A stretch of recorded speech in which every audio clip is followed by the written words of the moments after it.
Sementara itu, pada malam perayaan pergantian tahun 2024 di Kabupaten Oku, Polres Oku melakukan pengamanan dengan merekayasa arus lalu lintas di sejumlah persimpangan menuju Taman Kota Baturaja.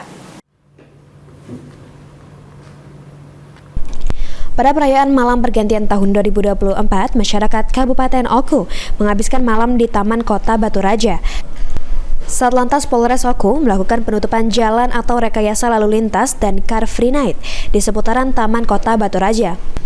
Setidaknya ada 7 ruas jalan yang ditutup di seputaran Taman Kota Baturaja agar tidak terjadi kemacetan dan penumpang kendaraan, yakni di Simpang 4 Jembatan Ogen 1 Baturaja, Simpang Bank Sumsel Syariah, Simpang 3 Eksi IGD RSUD Ibnu Sutowo Baturaja, dan Simpang 4 BNI Baturaja, serta di Simpang 3 depan Ex Hotel Baturaja, Simpang 4 Satlantas Polres Oku, Simpang 3 Jalan BLL Kulon, dan Pos Polisi Simpang Ramayana Baturaja.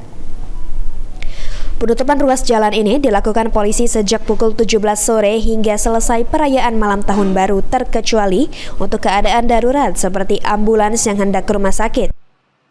Untuk malam tahun baru, sesuai dengan tradisi, masyarakat Kabupaten Oku merayakan tahun baru terpusat di Taman Kota.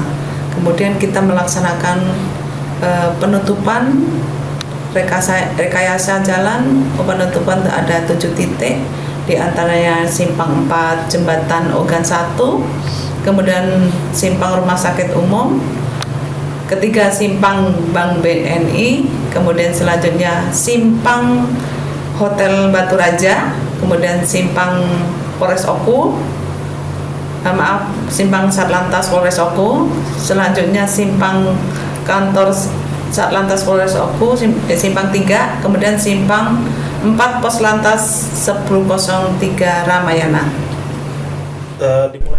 Masyarakat yang hendak ke Taman Kota Baturaja diarahkan memarkirkan kendaraannya di kantong-kantong parkir yang sudah disediakan. Ari Pranika, PAL TV.